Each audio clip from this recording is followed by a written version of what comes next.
Good afternoon, everyone. We'd like to welcome you to the Wharton Leadership Lecture Series featuring Mr. Stuart Weitzman, founder and executive chairman of Stuart Weitzman Holdings, and a Wharton 1963 graduate. This lecture is sponsored by the Baker Retailing Center, an industry research center and a retail innovation think tank at Wharton, established by a generous gift by Jay and Patty Baker. It can certainly be said that Stuart Weitzman's passion for design has been a lifelong pursuit. He began working at his father's Massachusetts shoe factory while still in college. And after graduating from the University of Pennsylvania's Wharton School, Weitzman applied himself to the industry with laser-like focus, eventually building the globally renowned company that bears his name. Today, his shoes are worn not only by loyal celebrity fans such as Taylor Swift, Beyonce, and Gigi Hadid, but also by the millions of women who buy them in over 75 countries around the world. Weitzman approaches his other endeavors with equal commitment. He spends much of his free time with his wife Jane and their 2 daughters, aiding a number of philanthropic endeavors close to their hearts. He also happens to be an internationally competitive ping pong player. If you have a paddle, he'll welcome the challenge. Please join with me as we welcome Mr. Stuart Weitzman.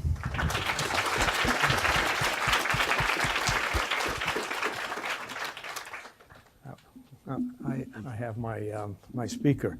Usually I'm introduced by somebody a lot older than this fellow, and I have to explain to him who Gigi Hadid is and who Taylor Swift is, but I'm assuming you know, is that right?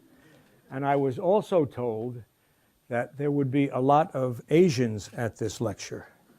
And since they are the best ping pong players on the planet, I am hoping that there's someone here who dares to challenge me.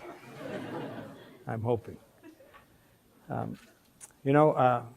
Wharton School was great for me, but it didn't really teach me to be a designer. I didn't plan on that. Certain circumstances led me this way, for which I have absolutely no complaints at all. And all of you, or so many of you, in this room and in the other, made me feel so at home. I think 20 or 23, 24 girls told me that they have been wearing my boots and shoes for the last year. Thank you. So I love to hear things like that. It is inspiring naturally.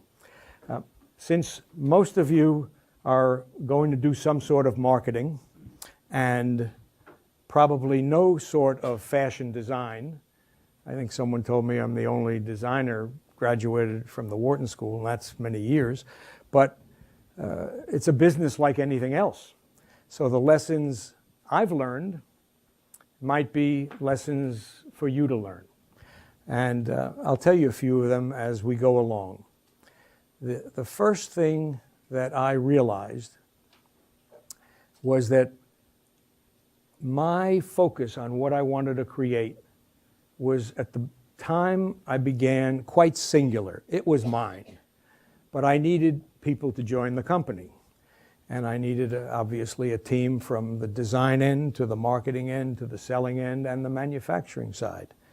And all of these people, if they didn't have the same focus, we would be pulling in different directions.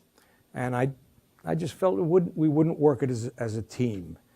And one of the first things that I put together and that we do today, which I'm going to show you now, is how we, I guess, introduce a new employee to our company and indoctrinate them at the same time, because you have to really believe what you're doing and what you're selling. It helps create the passion for it. And this is one of the things that we did to help make that happen. Everybody sees this video. And whether it's a video or a brochure, something like this.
So, you know, you have to know who you're dealing with, right, and who you're after.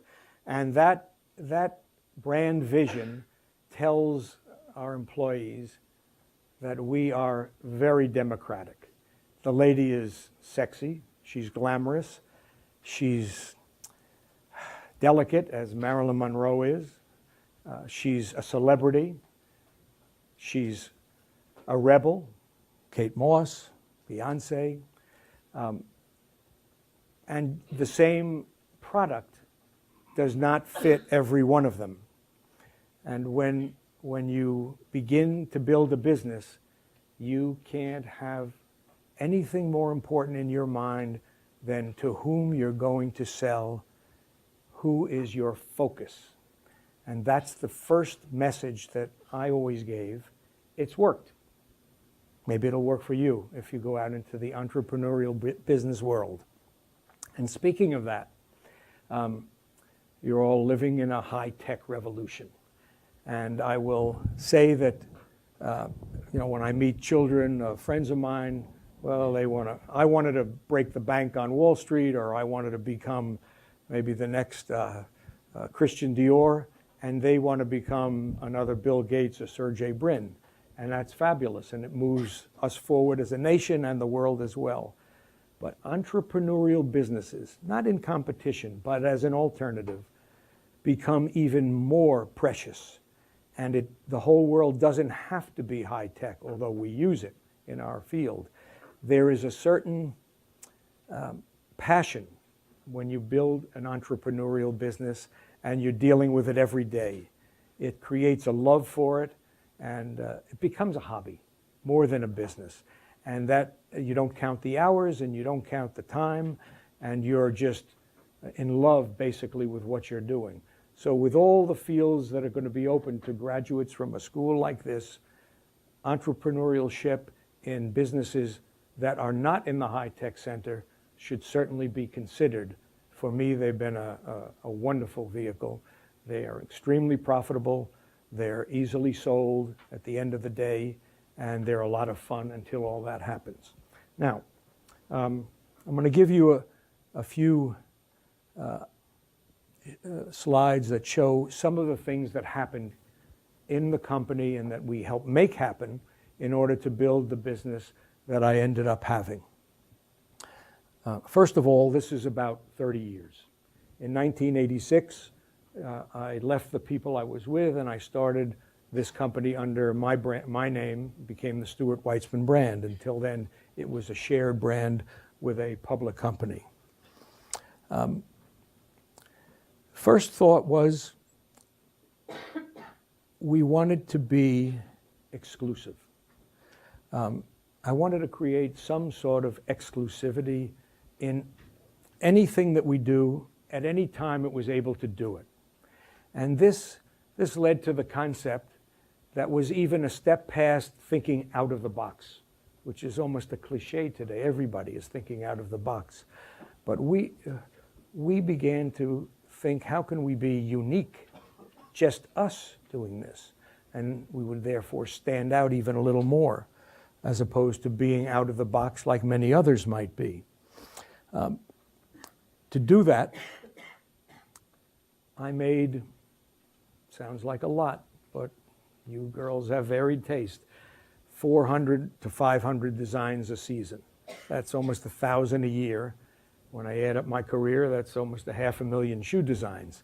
I didn't think of that as I was going along, but in talking to you, I put it all together. My gosh, how did I do 500,000 shoe designs? Well, if you think about the designs that you see in watches, the size of the product really doesn't dictate how variable it can be. And we learn our way as we go along. But if you stay true to who you want to sell, that brand value, you won't lose touch, even if you make a broad collection. And that's something that I think you can't lose sight of. Whatever product you're making, stick to the values of that brand. You can expand it, you can alter it, you can change it in other ways, but there's a value in your brand that you have to build, as opposed to not knowing where you are. A company product brand DNA. Well, these are some of the things that, that the video previously showed you, what we believe in and who our customer is. This particular item here, this is something I'm going to tell you about. Sexiness, okay? How's the expression go? Sex sells.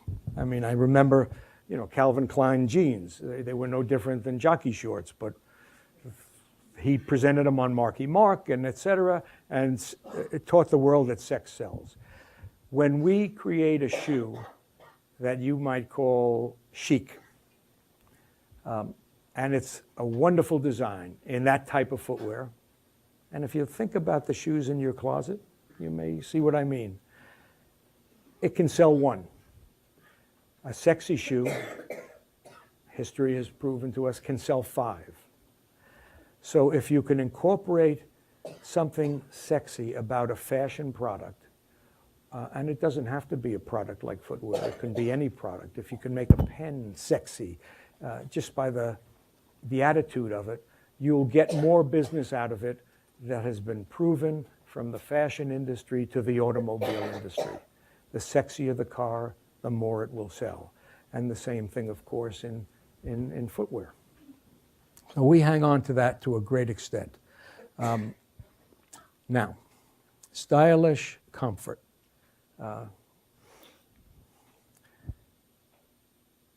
I learned early on that it cost me $8,000 to get you into my store the first time. We spend advertising money and PR and editorial credit placement. And when I add it all up in a season, divide it by the number of new ladies that have walked in our door and bought a shoe, it's $8,000. It doesn't vary. $7,600, $8,200, that's what it costs us. There is no logic, and this is where the business side comes in. There's no logic to getting you through that door, putting a shoe on you that's going to kill you, and you're not coming back. I have lost that $8,000. So comfort became as important in what I do, comfort and function, as design. You have to work at it. You have to be lucky. I was lucky. I found Barbara Krieger 30 some odd years ago, who, there she is, who has, I told you I designed 400,000 or 500,000 pair of shoes. She has tested. No, I've done 45, 50,000 designs. She's done 500,000 tests on shoes. And that has been our secret weapon. The consistency of one person and that one pair of feet, and sticking to it, even if the shoe is so gorgeous, but it doesn't feel good, it's out of the line. So from a business standpoint, how do we keep our customer? We certainly don't want to disappoint them the day they walk in the door and walk out with a pair of shoes. And that has been the focus. Any designer I hire and anything I do, 50% of our time is engineering the product. As many of you girls know, this 50-50 boot is really an amazing invention for a functional but sexy boot that fits more legs than any other and looks fabulous and slims the leg. And that's all part of the function, combining it with fashion. And I'm sure it works in any business. Certainly in the automobile industry, they're all bragging about J.D. Power, said we did the best of this and the best of that. J.D. Power never talks about the design of the car. That has to be there, but the function does too. Oh boy, the tipping point. Anyone here read Malcolm Gladwell's book, The Tipping Point? It should be required reading. I've got to talk to the dean here, I swear. It's The Tipping Point by Malcolm Gladwell is a story of 15 or 20 companies. And just a minute, what? Oh, there it is. And this, I'm going to show you the product that is our tipping point in a minute. Malcolm Gladwell told stories about things that happened in a company that changed the company.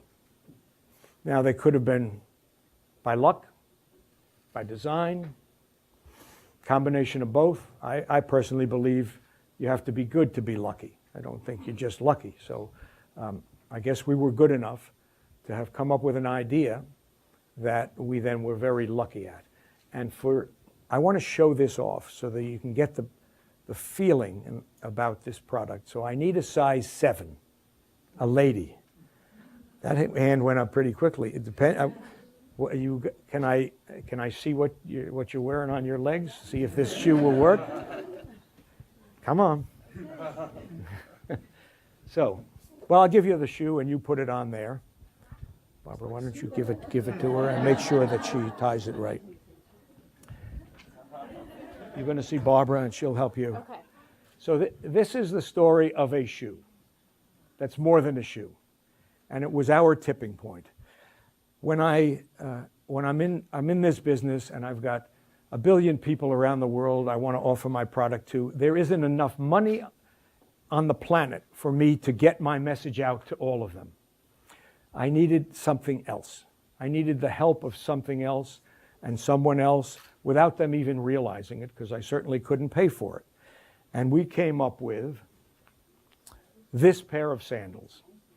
Now that's Laura Lena Herring. She was one of the 2 stars of a nominated movie, David Lynch's movie, Mulholland Drive, about 15 years ago at the Academy Awards. She wore this shoe. And here's a good little story about that too. In Mulholland Drive, she and Naomi Watts are lovers. That's the ending scene. We don't know what's going on until then, but finally we now know what they are. And I didn't want a queen to wear these shoes because she'd be more interested in her own crown and maybe her Oscar nomination or the dress or something else about her. I wanted a princess who maybe would think, oh, this will be great if people pay attention, etc. And you know how to do that runway walk? You're not going to fall off my runway, are you? No. All right, come on, let them see what's going on. You're going to have to go up and down both aisles. So, wow, you are Cinderella. It fits you perfectly. Whoa. What's your name? Abby. Huh? Abby. Abby, you're doing great. Yeah, let me just get a good view over here. Holy mackerel. We could have used you in our showroom this season. I'm happy to help. Did you? You even have the right kind of skirt on for that pair of sandals. So this shoe that Abby's wearing, that Laura wore, it has 64 diamonds, 464 diamonds, and the one in the middle is an 18-karat diamond. Now, obviously, there are 2 feet, so it's like you got to have 2 of them, and it was worth $1 million, and it got nicknamed the $1 million sandal. Now, what announcer on the red carpet can possibly ignore this shoe? What woman could ignore this? That's true. So we get it on Laura, and she strolls onto the red carpet with her boyfriend. On her neck is a $75 million diamond called the Habsburg diamond, very well-known family heirloom that these people in Arizona own. Never put on jewelry, but he did it for her. It was her girlfriend, just for that night. Not one interviewer asked her about her necklace. It was all the shoe. Isn't that right? It's about the shoe. Okay, we know that. It's about the shoe. Now, Joan Rivers, she's passed away. Do any of you know who Joan Rivers was? Okay, the mouthpiece. So Joan Rivers is yakking away with Angelina Jolie, and Laura walks on the red carpet with her boyfriend. And by the way, that's a Giorgio Armani gown that's supposed to go to the floor, but she pinned it up. She pinned it up.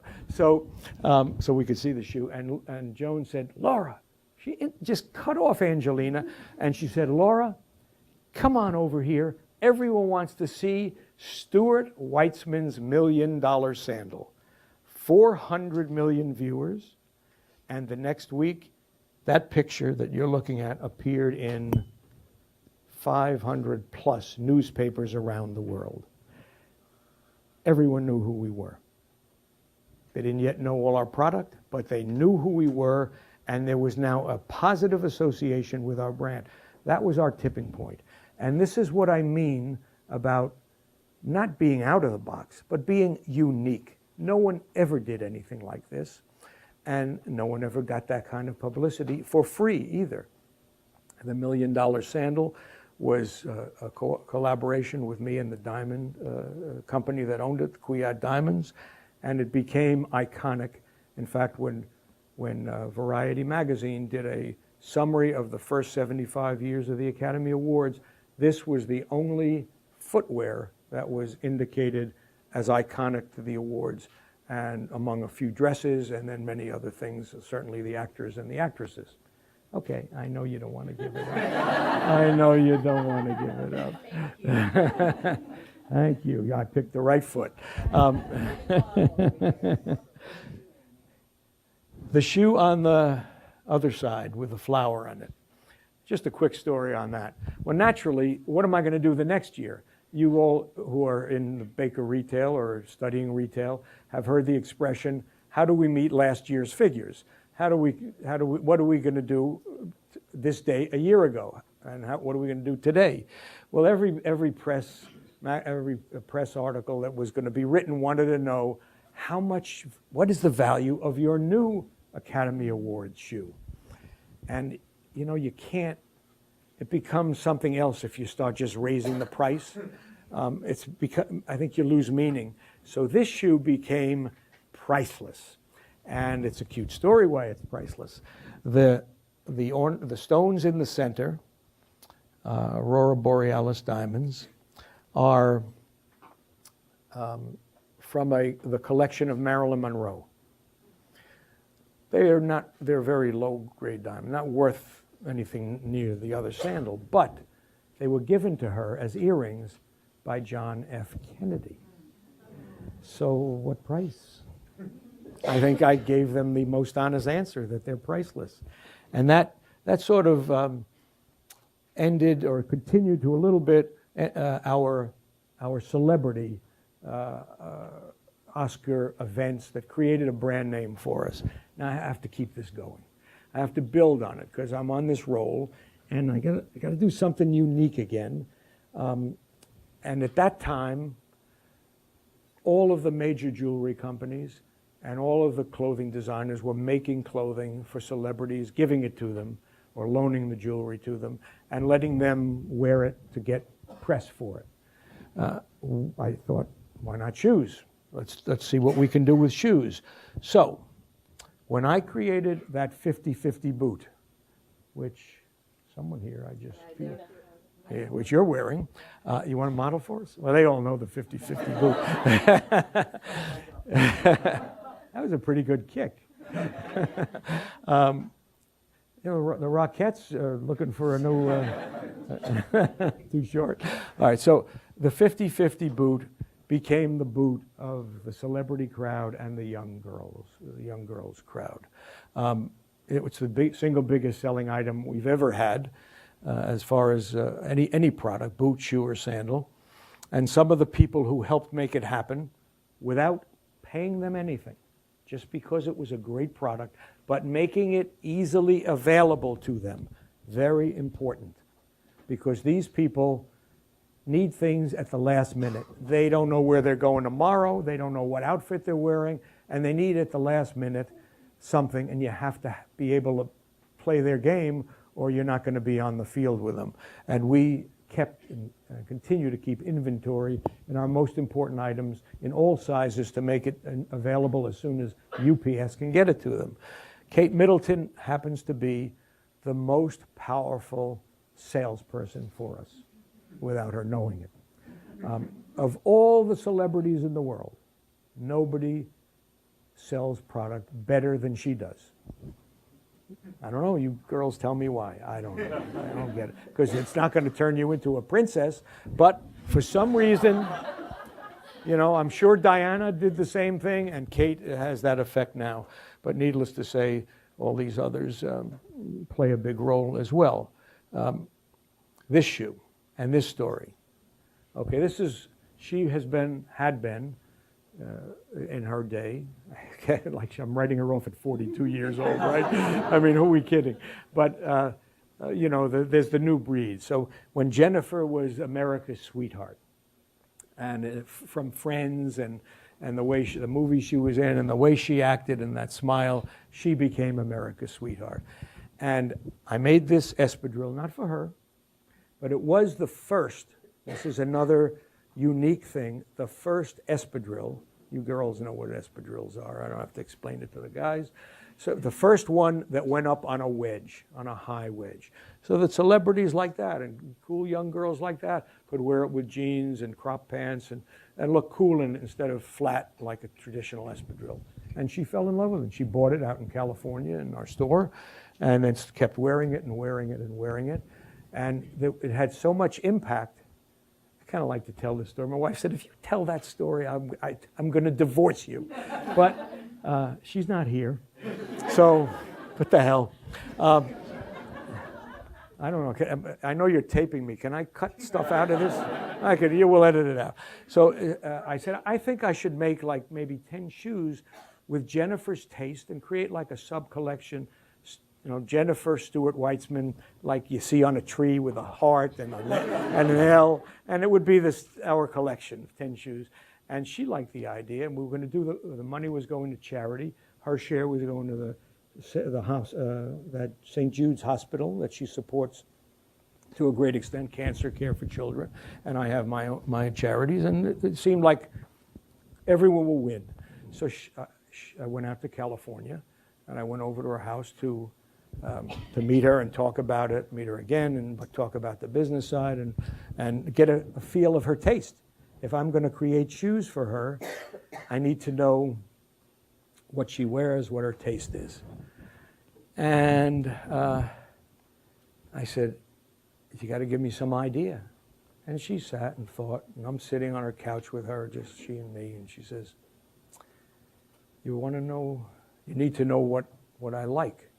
I said, yeah, and what appeals to you, because we're going to market that as your taste. I don't want anything unauthentic. Come on into my bedroom.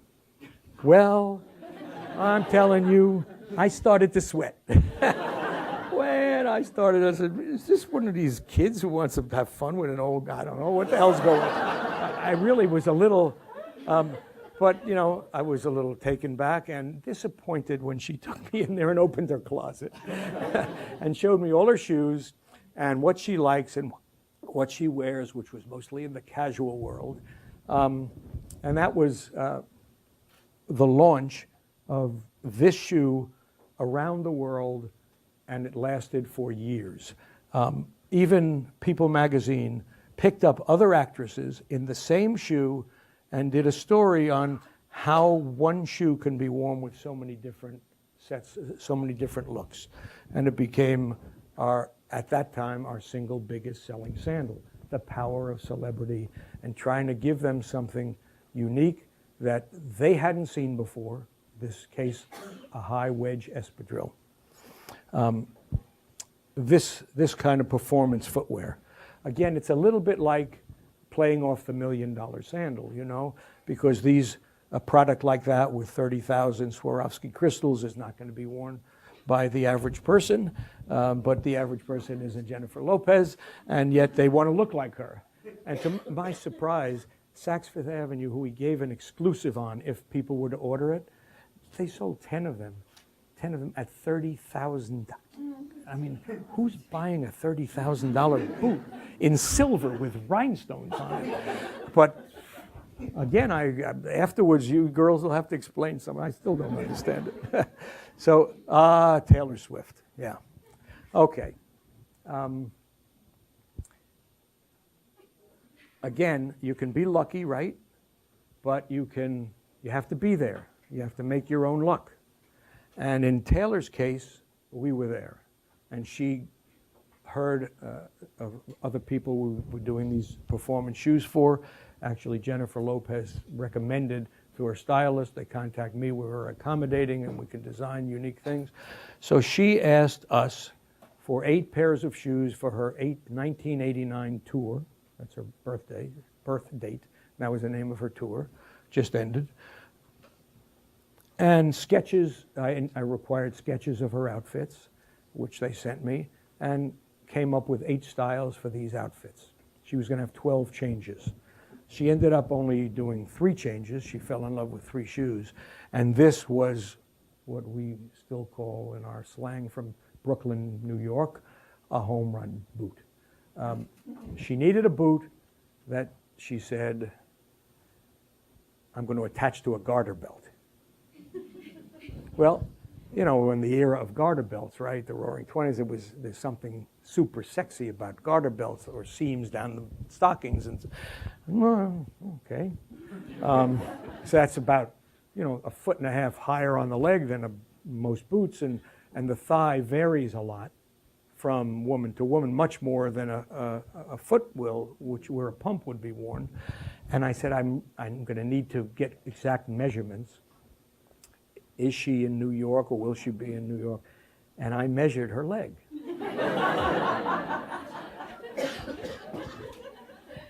Would you have liked to have been there, huh? Yeah. And it's a nice leg. Actually, they both are. And I made her these boots, and she wore them for a year, and 1 million of her followers, she has, what does she have, 70 million, 80 million followers? 1 million of her followers asked, where could they get Taylor Swift's boot? 1 million. Now, when they found out it was $900, that dropped down to about 25,000. But the impact of someone like that, you know, and she does not sell anything. She doesn't put her name on anything. She's the one celebrity that I can think of off the top of my head that doesn't. So this was just, you know, again, being there and being lucky, or whatever you want to call it, or being smart. And that's another unique thing to do, to find some way to get celebrities to promote your product, because you can't afford almost. You can only pick one. But to get many of them, you have to think of some unique way for them to do it. Okay, the Nudist. Do any of you girls know about this sandal? Yeah. Do you wear it? I shouldn't ask you that, because there's a connotation of where you wear this sandal. Well, the Nudist is our single biggest selling shoe in our history, and it's also as hard a shoe to wear, I would say. You can see from Blake Lively's pose there how high the heel is. But there is something wonderful about that shoe. Barbara went through 19 trials to get that shoe to fit. There's so little shoe there, so little natural support, that it required some special construction. And there's a form we use in our industry that's called a last. It's the shape of your foot, basically, except for the toe and the height, which we can design any way we want, but the rest is supposed to fit your foot well. And we had to alter this last by raising the arch so that the foot was supported all through the arch and not on that simple strip along the toe. And it worked, and it became, this is the Hollywood shoe. The hottest shoe in Hollywood, and it still is. And at the 15 Academy Awards, 16 actresses asked us for this shoe in a special color for their outfit. Now just imagine 16 actresses wearing the same dress. World War III. It really would. It would be World War III. More likely to occur even than what Trump's trying to pull. So that shoe, they wanted so badly that they didn't care, as long as I changed the color. And then I would say from 18 to 35, it was the dress-up shoe, has been the dress-up shoe for everybody. And there are so many copies today. Every brand makes it, half our price, double our price. This is still the original, and they want the original. We sell as many today as we did when I launched it. And that brings me to that boot on the side, that nude-colored suede stretch boot. That's the thigh-high boot that I then commercialized. Now here's a pretty important point in business. You can make something dramatic that creates a lot of publicity, that catches everybody's eye. But if most people can't wear it, you're not going to turn it into a business product. And Taylor Swift's boot was about 6 inches higher or 8 inches higher on the leg than this. The leg is 8 inches high. No, no, she's not that tall, Barbara. It's not because of height. That she wanted it high to catch the garter belt. And when we created this boot, remember, on your leg, for the exact height that I thought every girl would want, the story is it became our biggest boot. And this boot took some courage. I was turned down by my team on this boot. As far as publicizing it, they thought it might be considered too trashy, or who knows what. There was negative talk among my team, and we had picked out 6 different shoes to advertise, and this was not one of them. And I had a pair made up in an 8.5, which is Kate Moss's size, and I brought it to the shoot. And before I got involved with our photographer, I asked her to put it on. Now, this is not a mirror, and I'm not as good on a runway as Abby was. But I will tell you, when she put that boot on, she went like this. Wow. Just that, like that, and just that word. And then she turned to me and said, what do you do with this after the shoot? She didn't know it wasn't even in the shoot.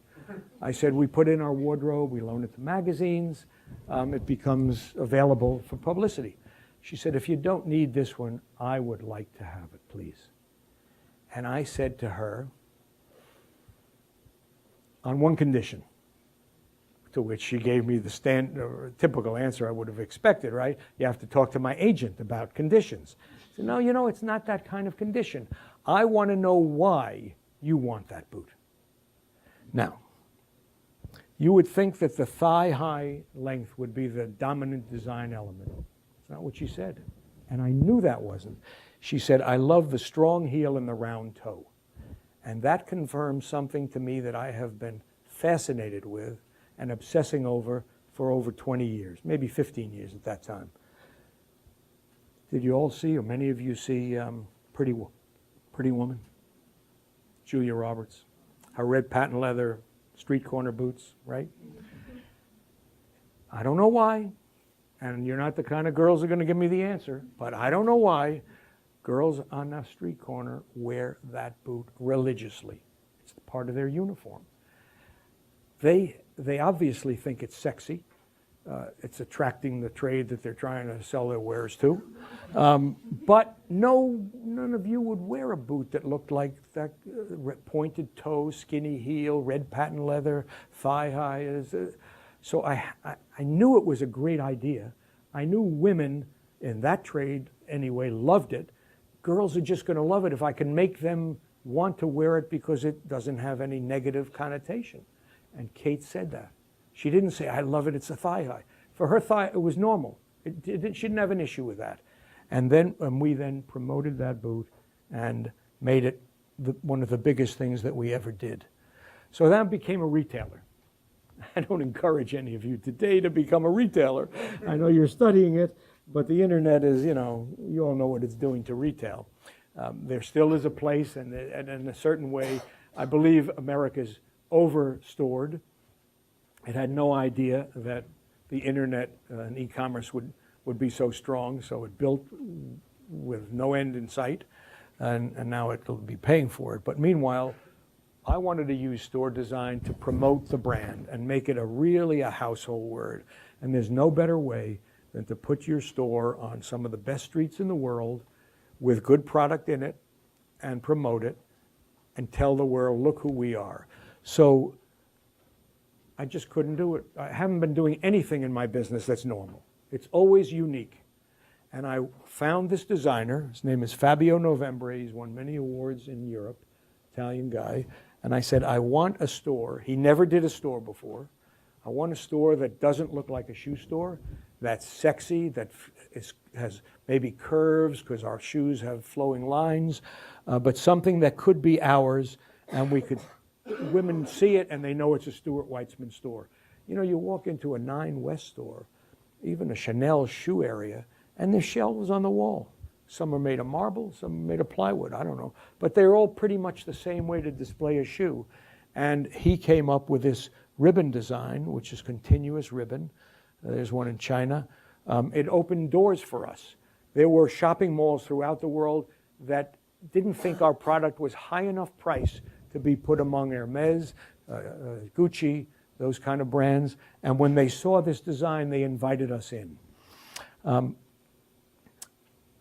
I now had to expand to the biggest cities in the world. Do you all know, some of you know who Zaha Hadid was? She's now passed away. Her firm is still alive and well, and her team has her talent. I can tell you that because I've been working with them. This is the best sales. Here's a sales lesson that you can learn from for Penn when you want to raise money. She didn't want to have any part of doing a shoe store. She's done fabulous buildings. She just finished a museum in Rome that was an art museum that's out of this world. And she's won the Pritzker Prize for architecture. She's world-renowned in giant projects. She was working at the time on the several Olympic buildings in London. And she didn't even want to answer my phone call. But after persistency, you know, a no sometimes can become a maybe. And a maybe can become a yes. So I didn't give up till I was told to don't bother me anymore. And I wasn't hearing exactly those words. Her assistant said, she has 15 minutes on Thursday, this date. If you're in town, she can. And I wasn't, but I got to London and I met with her. I mean, I didn't tell her I came just to see her, but when I walked in, this is what I said to her. She said, I know you've been pursuing talking to me. You know I'm really not interested in shoe stores or projects of that magnitude. I said, well, I really came here to ask you a question. She came here to ask me a question. What question? I said, I just saw your museum in Rome, your art museum. It's really fabulous. It is the next generation of architecture. And I'm wondering why you thought it was worthwhile building a modern art museum when the world has the most fabulous museums to hold art today, like the Louvre and the Prado and Museum of Art in New York and Philadelphia. I said, why did you feel it was worth your while to build this modern, fabulous building? And she said, well, art has evolved, and there's a modern feel to it, and people are loving it, and I thought it should be housed in a building like itself. And I said, and why not shoes? And she smiled. How many do you want? That was her answer. I said 6. That's how I got her. Nobody has ever used an architect like that.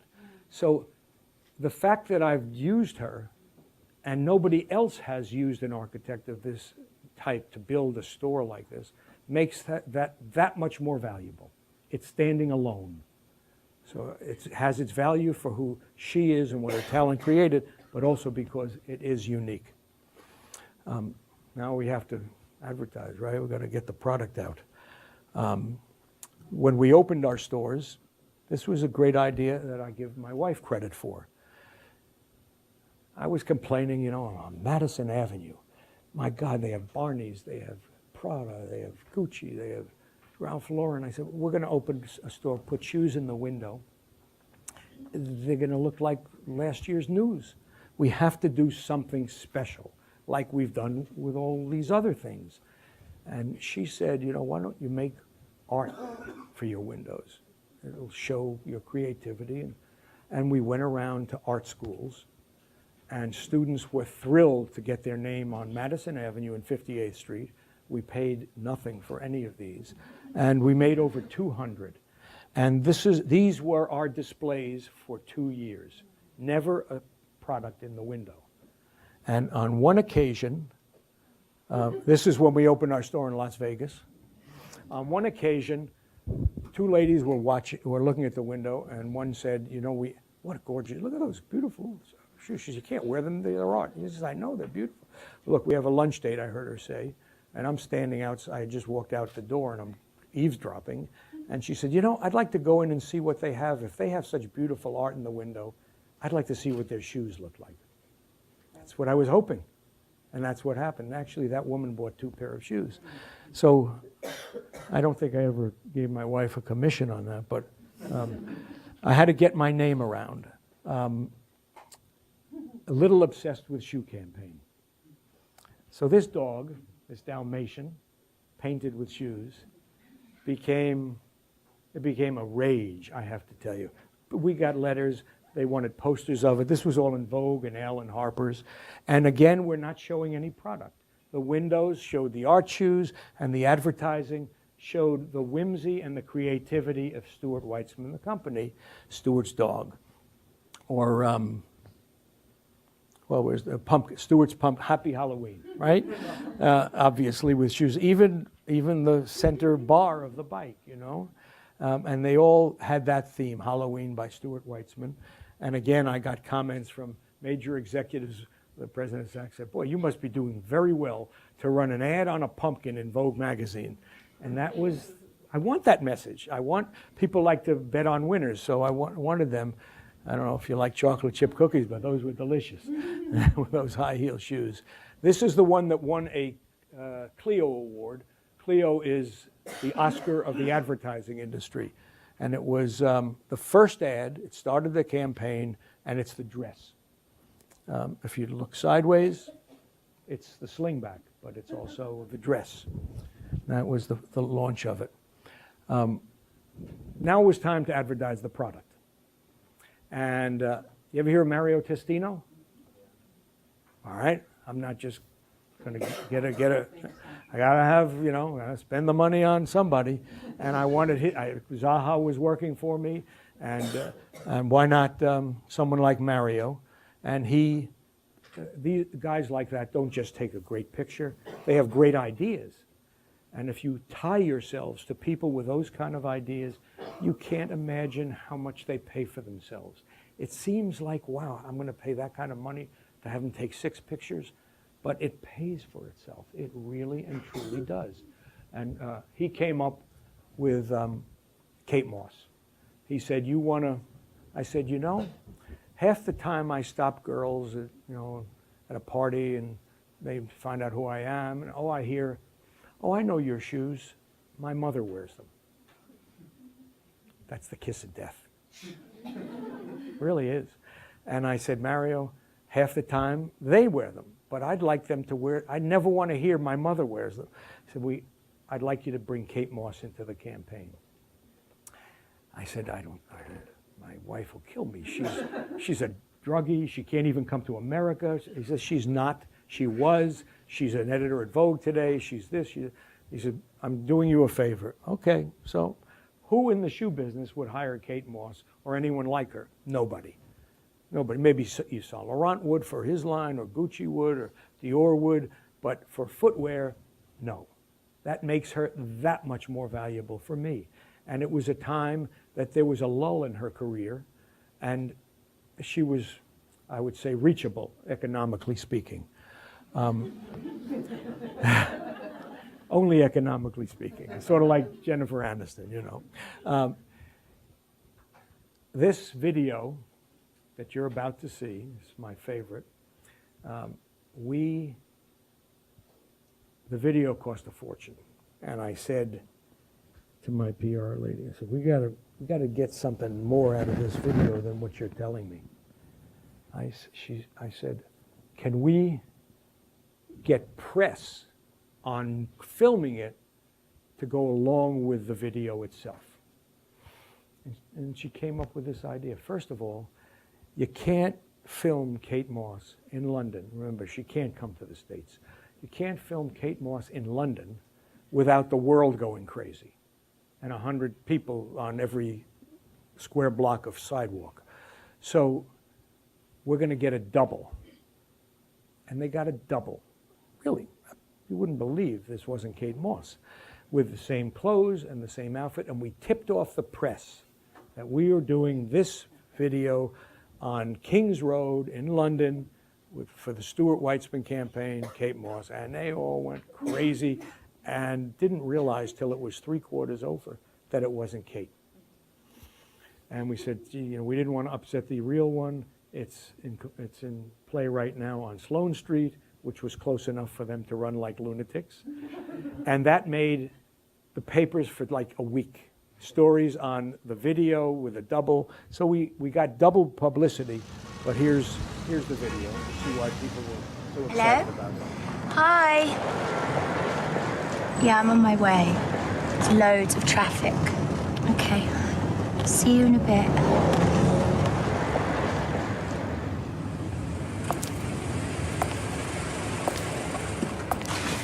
I'm going to walk.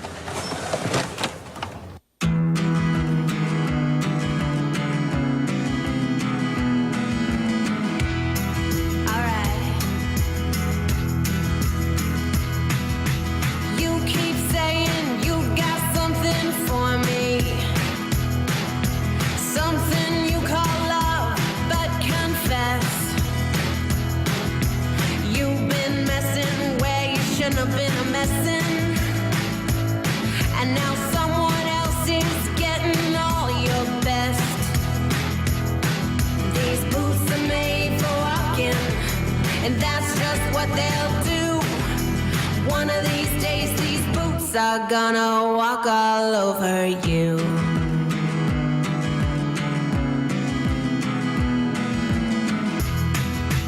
You keep lying when you ought to be truthin'. And you keep losing when you ought to not bet. These boots are made for walking. And that's just what they'll do. One of these days, these boots are gonna walk all over you.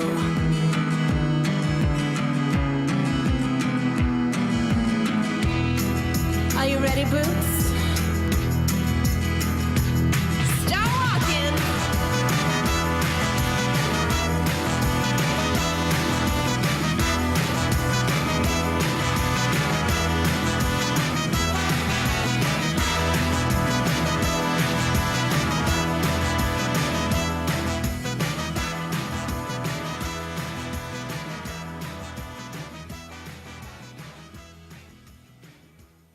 Well, that video launched that thigh-high boot.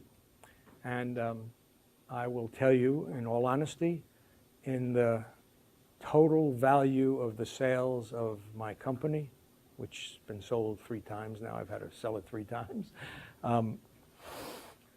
30% of the value could be attributed to the multiple of on the profit of that series of boots. So one item alone can really change the value of your company, especially if you know how to put it out there and how to market it, and do it in a way that surprises people, so they're not used to having seen it, and therefore will continue to appreciate watching it. Then we used Kate to launch our Gladiator sandal, and we used her for the 50-50 boot, and there's that fabulous Nudist sandal that she wore in a later campaign. Gisele. Well, the impact of Kate was so powerful that we were beginning to get the feeling that maybe the mothers were thinking we were forgetting them. And I wanted a new model who was, she was the hottest model at the time on runway, Gisele from Brazil, married to a gorgeous rock star football player and wonderful lady, 2 kids, and 36, 37 years old. So we hired her to say that we're in this real world also, but you can wear cool product as well. You, Mom, it doesn't have to be only for your daughter. And that ad won an award also. That picture, the actual picture, won an award. And that dress, which was a Saint Laurent dress, sold 10,000. We got a thank you letter from the head of marketing. You sold 10,000. Thank you. That was some ad. We couldn't have done a better ad to show off that dress. So Gisele was. Do you all know about this picture? Okay, but you don't know how this picture came about, right? Have you ever heard of a statue? It's in Italy. It's one of their most famous statues, not quite as much well-known, I would say, but almost as Venus de Milo. And it's called Le Tre Grazie, which in English we call the 3 Graces. It's in Venice, and it's I think it's over 1,000-year-old sculpture of 3 ladies similarly hugging each other. And Mario brought that picture to our shoot, and he said, I want to recreate this in an ad. It didn't look harmful at all. It was harmless, you know. It was three ladies made out of stone. I mean, and then we brought in Joan Small and Lily Aldridge to caress Gigi, and then it started to look a little different. But we've been doing unique things, and they've been working, and I didn't back out. I didn't get cold feet, and boy, did this won a Clio Award. It's our second Clio Award. Was this picture and the campaign with Gigi. Were you nervous at all that? I was afraid what my wife would say. I keep going back to her, but my kids loved it, and that's what I wanted to hear. I actually got a letter. This picture we put on, we were opening a new store on Fifth Avenue, and it was like a two-story store. So we made up this poster of it. This is 55th and 5th, and you know it's twice as high and down to the ground, and you can imagine. And we had to take it down after 3 car accidents. And I got a letter from a lady, and until I got to the end of the letter, I was beginning to be a little bit concerned because she's telling me how this week, and it was true, what timing, Playboy magazine announced that there's no more naked girls in their centerfold, and they're all going to be covered, and that was the approach they were now taking, which they've continued with. And here, the same week, you put that pornographic poster on Fifth Avenue, and then she said something that I went, whew, I worry that my granddaughter might see it. I guess she was 75 or 80 years old, you know. Okay, I'm not going to lose sleep over that one. Here is the video. You know who James Franco is, right? I had to do Gigi wanted somebody special. Okay, Gigi, you deserve it. She is actually a great kid. We played on her athletic talent. What you doing with my head? I may let you go ahead, but you gotta do it right. Come on over. Let's get together. Come on, turn the lights down. See, there's no rewind now. Let's cross the line. Show me yours, I'll show you mine. Just do it right. All night, all night. Do it right. All night, do it right. All night, do it right. All night, all night, all night. Do it right. Do it right. All night, all night. Do it right. Do it right. Do it right, right, right. All night, yeah. Come on over. Come on, turn the lights down. See, there's no rewind now. Let's cross the line. Show me yours, I'll show you mine. Just do it right. Do it right. Do it right. All night,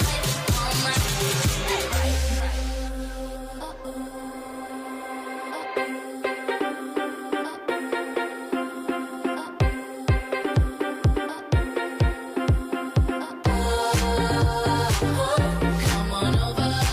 Let's cross the line. Show me yours, I'll show you mine. Just do it right. All night, do it right. All night, do it right. All night, all night, all night.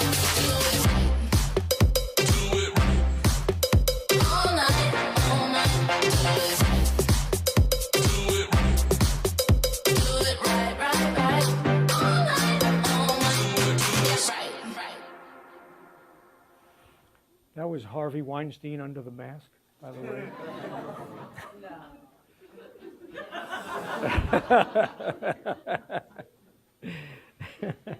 Barbara, let them see how great that boot is. Okay. So Barbara said, you know, I can't wear exactly the color that Gigi wore, but so she studded it up, and that's her boot, which she calls Stuart Studs for Barbara. No, I didn't.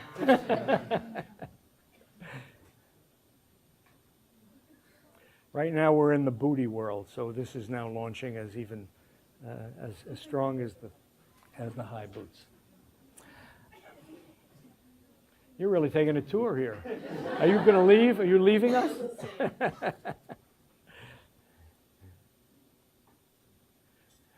show off the shoes. Okay, I'll take it. They are really for real people.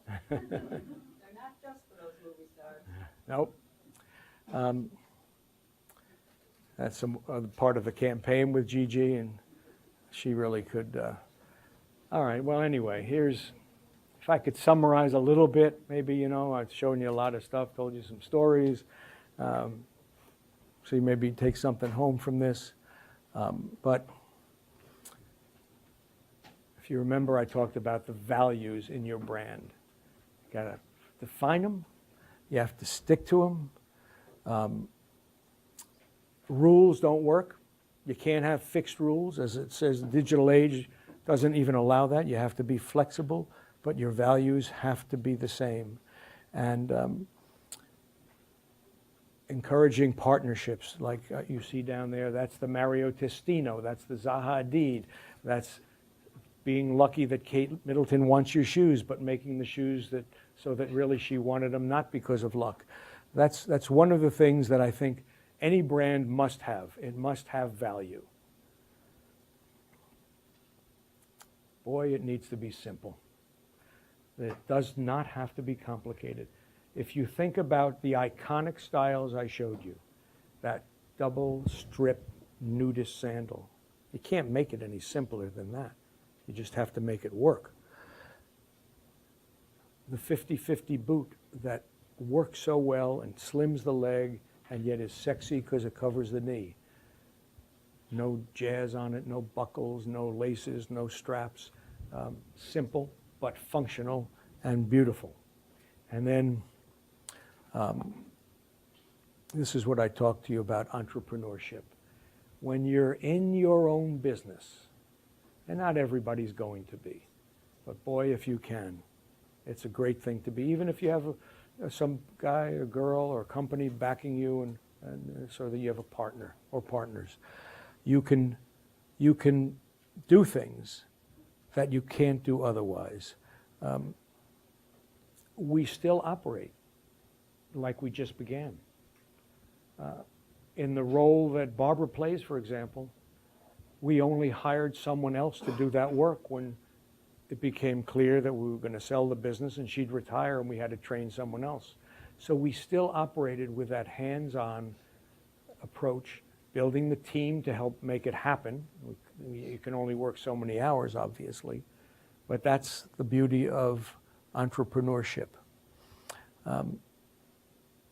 Saying no. Well, how many times have I been tempted to make leather jackets or bags or men's shoes, which, by the way, a lot of people do ask me, why don't you make men's shoes? Well, let me ask you something. How many pair of shoes do you think the average American man buys a year in the United States? Last year, so many pair were sold and there are so many men. Divide that, how many pair do you think it is? Average man? On average, not the average man, on average. So maybe one guy buys 8 and one guy buys 1, or maybe 4. 1.5. That's the average. How many pair do you think women buy?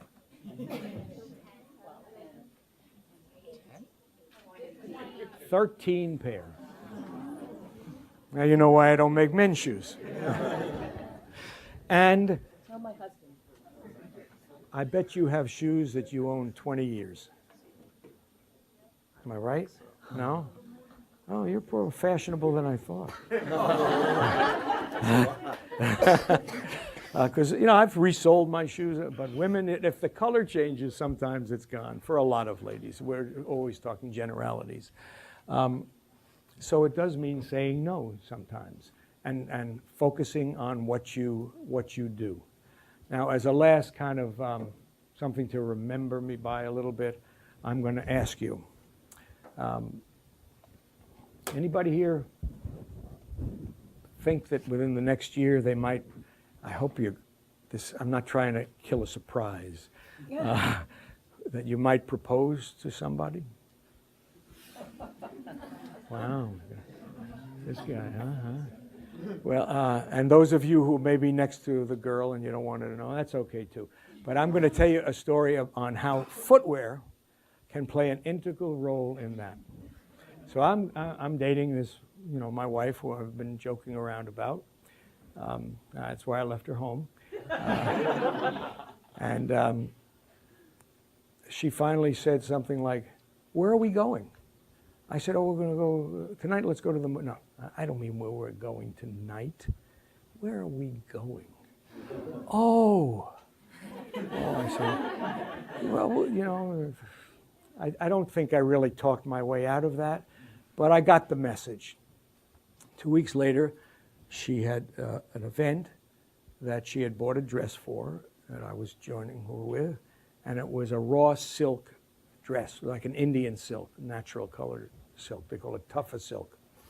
And I told her, if you give me a half a yard of fabric, I'll make you a shoe that goes with it, you know, the whole outfit, okay?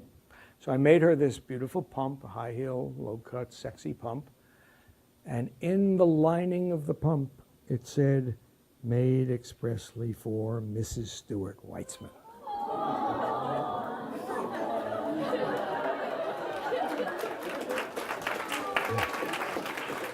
Now, after about 15 minutes of oohing like you did, she like froze, and I heard, "Does this mean I'm not getting a ring?" She got her ring. I hope you had a good time, and I hope you take something away from this.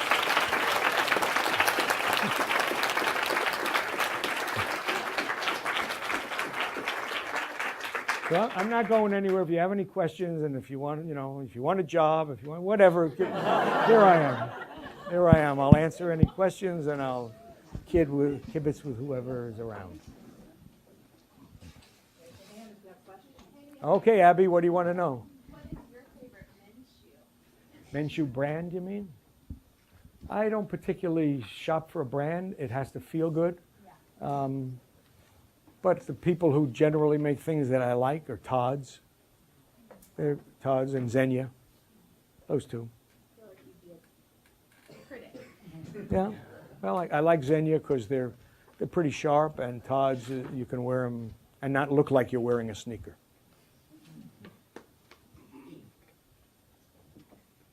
You're on. So you've sold your company a few times, but have stayed intimately involved with the company. 3 times. So my question is, how critical do you think your involvement is to the success of the company versus you staying on for your own enjoyment of being involved? That's the hardest question anyone could have asked. The reason it got sold more than once. In your microphone. The reason it got sold more than once, I clip it on my lip, is because, well, the first time I only took in a venture capital partner because I felt that they would be very good at finding a final home for this business.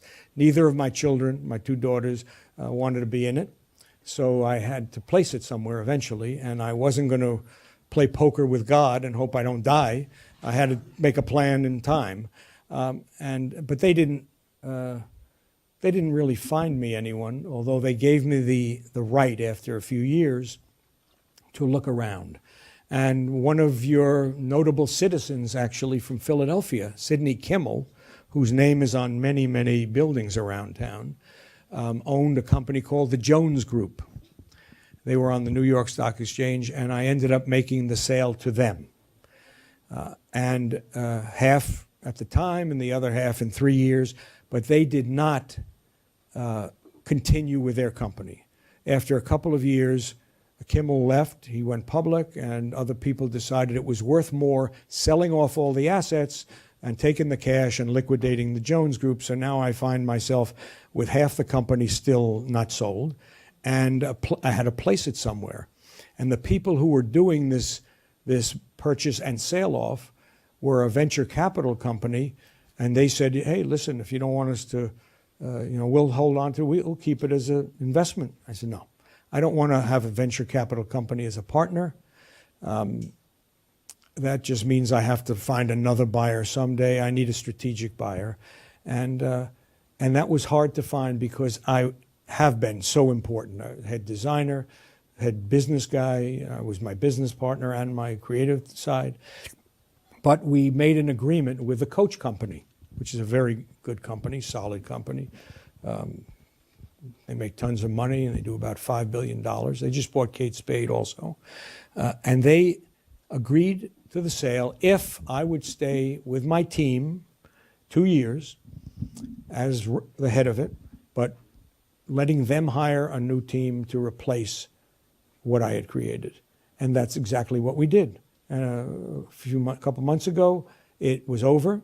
The new team will be creating the collection for next year. My last collection is out this fall, and hopefully they will continue to run it well.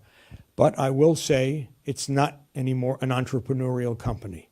And that thought process that people like me, stay up all night trying to figure out how to make what we're going to do worth more than what it really ordinarily should be, it's not always there in a large corporation. Time will tell. Okay? So I actually am very interested in more design and creative side. Oh, good for you. So I guess since it's less of a black and white world to enter into, the question is, what advice do you have as far as first steps? If you want to get into design, Design or creative aspects of the fashion world? you have to work for someone. You can't just start off right off the bat. And if you're happy building within that team, then that you found your home. And if you're learning so that someday you can do it with friends or other investors, then you've got that experience too. But you can't just start off in this world. It's too technical. That's why there's no university to learn it. There are art and design schools that teach basics, especially in clothing. You can go to some fine art schools or design schools and learn the basics, but then you'll go to work for someone also. And maybe you would want to do that for a year, because you do get a pretty good background from schools like Pratt, FIT, Rhode Island School of Design, the London School of Fashion. They're worthwhile, but you really need the hands-on experience. Okay?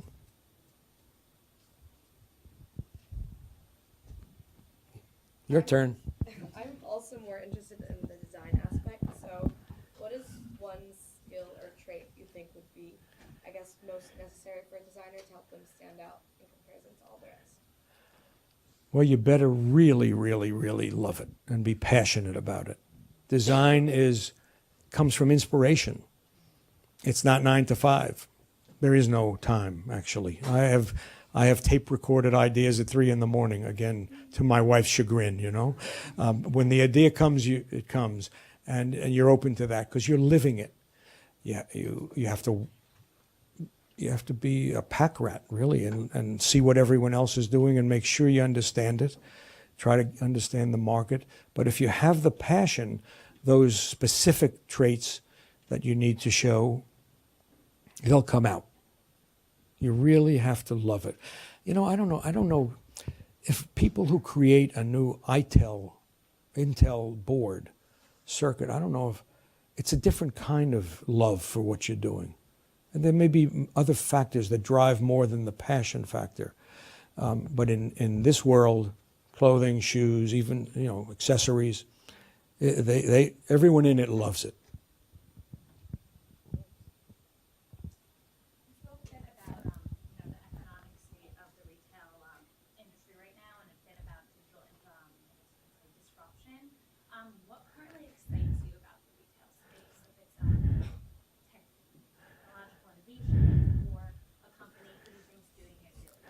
Well, what's exciting is, of course, the e-commerce world. I'll give you an example. Last year, we sold our shoes in 31 Neiman Marcus stores and their website. And we sold more shoes online than in all 31 stores. That never happened before, and it's been going like this. And retail has been going like that. We haven't seen it slow down. You're a little bit before your generation it started, I would say. And as all of you become 40 and 50 and 60, I don't know if the retail store will be like the horse and buggy. there has to be special reasons to need it, and there will be very niche directed. So there'll be very few in comparison to what we have today. And we're all recognizing that, all of us. And as I showed you with my stores, I didn't tell you where they are, but they are on Rodeo Drive and Via Sant'Andrea and Via Condotti. These are the best streets in Europe, and Saint Honoré in France, and Madison Avenue and Michigan Avenue in Chicago. We put them on those streets so that we would have tourism, which still is there, because when they're traveling, they're not buying off internet, and the image. But we never could have sold our company for a quarter of what we did if we were relying on retail profit. Someone will do it. Someone maybe come up with something. I had an idea that I'm leaving the industry, so I'm not going to pursue it, but I'll throw it out to all of you. A sample store, so that you don't need 2,000 square feet or 5,000 square feet. You don't need a backroom warehouse. You need a sample of everything you make, and all the colors vary the sizes. So you can walk in and try it on and get it delivered to your house tomorrow. That would make retail affordable, whether or not it would work or not, whether people would use it instead of just going to the screen. Because I will tell you, it amazed me when Zappos, you all know who Zappos is, when Zappos decided to sell shoes online. Who can buy a shoe without trying it on? 5 years later, it was $1 billion company. And Nordstrom went from, in their footwear, went from 4 billion to 3 billion in the same time. And now it's even less than that. So, hey, I don't have a happy answer in that regard. I would think concentrate on the internet. That's where it is. Yep. Your earlier point about a sample store. If you were to run the business for the next 10 years, what would you focus on? I certainly would continue to do things out of the box. I would bring celebrities like this to the web for my business, which we haven't done. We've used it in print and in their Instagram shots and things like that. But I'd bring it into our website because I see how successful it is. And as these girls get more and more followers, Gigi, 40 million or so, or 35, 40 million. When we have a new booty that is tight to the leg like the thigh-high boot, but it's short above the ankle, right, like mid-calf. And she put it on a few weeks ago and tweeted, "Don't I look adorable in these little booties that Stuart Weitzman made me?" We didn't pay her to do that, but she's a young kid, she's the sweetest thing in the, really sweet girl. And she just writes these things. And I think, there's business behind it. She sees how much clout it has. It makes her more valuable. But the public doesn't see that or notice that. Her followers say, yeah, she looks great. I'm going to look great if I do it. So I think I continue to build upon the recognition that these kind of people give.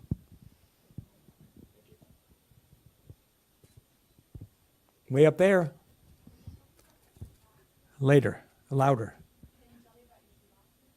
What about them? It's just our... No, they're not made to be... We didn't make them so you can stand up on. We made them strong enough so that it will carry the weight of a human being, but not that you're supposed to do it. It just gave us...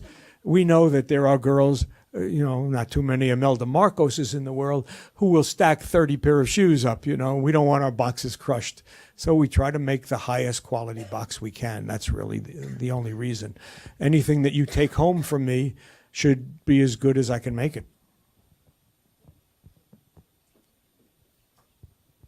Yes? What was your most unpopular shoe and what did you learn? Oh, they've been thrown away a long time ago. But I tell you what I have learned. I can't pick my bestseller. No way. Impossible. They're my children. If I make 450 designs, and even if I divide them into categories, so what's my best flat, or what's my best booty, or what's my best evening shoe or sandal, now I'm dealing with 100 shoes instead of, I can't pick it. It's when you walk into the store and say, I'll take these, that vote is what tells me. Now, I didn't speak about this when I was talking to you, but you brought up a terrific point. Is there a way we can know that? Because I'm telling you, I can't pick it. I just don't, I can't get into your head. I don't know why you love that. Sometimes I just don't. I used Kate Moss to verify that thigh-high boot. You heard my story about her. I just felt there was a love for a thigh-high boot if I could make it look like it didn't look like the girl on the street corner. Well, I now we began to use the editors of magazines who come in to see our collection every year. Actually, we're the only ones who do this because they've said, wow, that's terrific. No one does that for us. We always gave them a shoe. Thank you for coming up. Here's a pair of boots or a pair of sandals in their size, and out they went, and probably 3/4 of them ended up with their girlfriend or their sister or never wore them because they weren't picking it. And one year I said to the team, let's let them pick it. I'll make them up custom. It's a lot of work, but I want to know what they want. And the first year I did that was the year we made the 50-50. It was one of 6 shoes offered to them. 55 girls from New York, heading all these magazines that you all read. 41 of them picked the same shoe. Now, what does that tell me? I got a winner here, and I've got to get behind that. And that's when we decided we're going to advertise it, we're going to stock it, and it was the 50-50 they picked. They picked the Nudist in its year also. So that's a little bit of a way that I find out, and I'm finding out from, you know, the cool set that hopefully appeals to most of you. You have a question? I do. So you were talking about how now that you're stepped out and it's maybe a big company running it, how are you going to feel with your name on it? And I have to change my name. It hasn't sunk in yet because I'm not used to hearing my name referred to about the shoe to me. It sounds so funny still to me. But hey, I stopped a bunch of you girls and say, yeah, you wear my shoes. You're wearing the 50-50, you know, and I'm not in the company at this moment, so I still have my attachment to it. But I really have no issue with what goes from here on being Coach's legacy, with what they do with it. Not mine. I did it. I feel like I went out like Ted Williams. Maybe they don't know who Ted Williams is. But in his last at-bat, his last game of his career, he hit a triple, a double, and a home run. And this was a great collection. Everybody loved it, so I'm fine. Yeah? Now I got one more question. If you were to go back and give yourself advice to yourself when you were a student in Wharton, what advice would you give?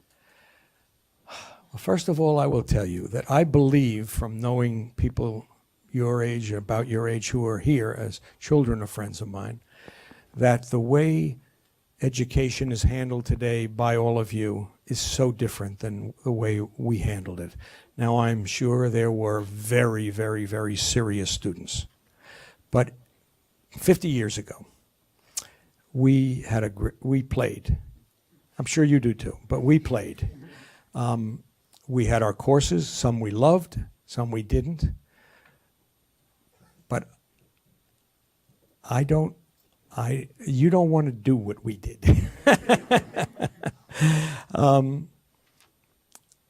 And I just would say that now the school is at such a high level, and you made your own luck to get here. You know, you're not lucky. You made your luck to get here.